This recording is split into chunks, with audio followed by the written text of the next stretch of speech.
తెలంగాణ రాష్ట్ర ముఖ్యమంత్రి వర్యులు శ్రీ యనుమల రేవంత్ రెడ్డి గారు తీసుకున్న నిర్ణయం చాలా చరిత్రాత్మకమైనది.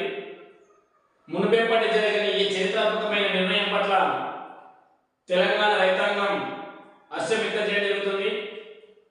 ఒకే దాపలో 2 లక్షల రుణమాఫీని చేస్తానని మొన్న క్యాబినెట్ మీటింగ్లో గ్రీన్ సిగ్నల్ ఇవ్వడం జరిగింది. ఆ విషయం విన్న తెలంగాణ రైతాంగం ఎక్కడికక్కడ రేవంత్ రెడ్డి గారి చిత్రపటానికి పాలాభిషేకం చేయడం జరుగుతుంది. ఈ తెలంగాణ రైతాంగం పట్ల సీఎం తెలంగాణ ముఖ్యమంత్రి వర్యులు శ్రీ యనుమల రేవంత్ రెడ్డి గారికి తెలంగాణ రైతాంగం తరపున ప్రత్యేక ధన్యవాదాలు తెలియజేస్తున్నాను. రేవంత్ రెడ్డి గారు తీసుకున్న చరిత్రాత్మకమైన నిర్ణయం 47 లక్షల మందికి మేలు జరుగుతుంది. ఈ 2 లక్షల రుణమాఫీకి 31,000 కోట్ల రూపాయలు రైతు ఖాతాలో రైతుల రుణమాఫీ కట్టేందుకు అవసరం పడుతుంది.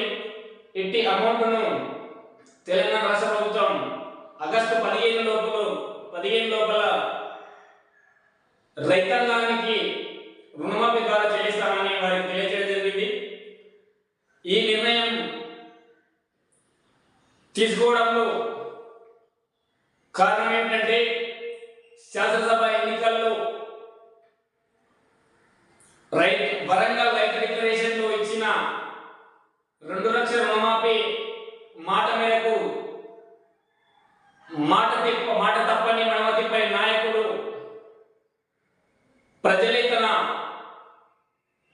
తన ధ్యేయంగా పనిచేసే నాయకుడు శ్రీ యనుమల రేవంత్ రెడ్డి గారు గత 10 ఏళ్లలో తెలంగాణ రైతాంగం పడ్డ బాధలను చూసి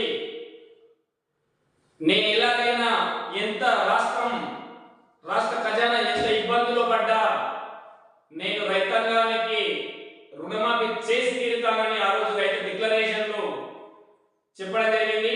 ఆ చెప్పిన మాట మేరకు మా నాయకుడు 2 లక్షల రుణమాఫీని ఆగస్టు లోపు ప్రతి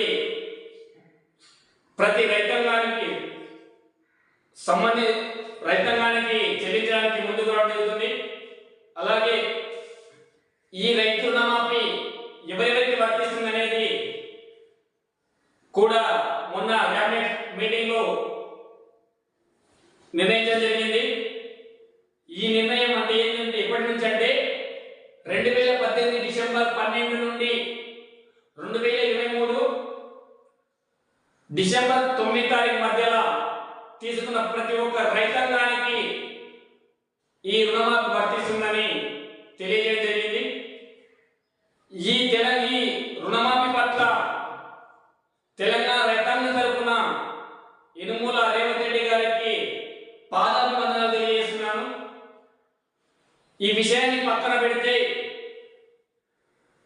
బీఆర్ఎస్ పార్టీ మరియు ఇతర బీజేపీ పార్టీ నాయకులు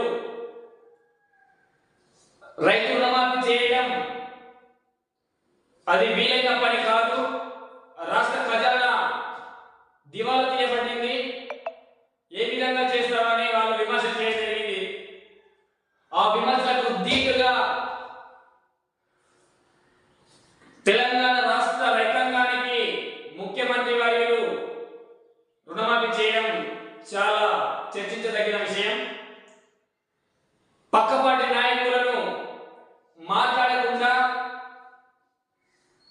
తనకు తెలిసిన విధంగా రైతన్నలకు ఏ విధంగా మేలు చేయాలనే విధానంతో ఈరోజు ఈ చరిత్రాత్మకమైన నిర్ణయం తీసుకోవడం జరిగింది.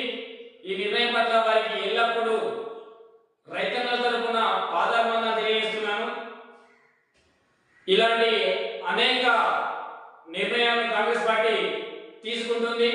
రైతుల సంక్షేమం కోసం, రైతన్నల కోసం, పేద బడుగు బలహీన వర్గాల కోసం మా నాయకుడు రేవంత్ రెడ్డి పనిచేస్తాడని తెలియజేస్తూ నమస్కారాలు తెలియజేస్తూ ముగిస్తున్నాను. జై కాంగ్రెస్, జై రేవంత్ అన్న, జై జై తెలంగాణ.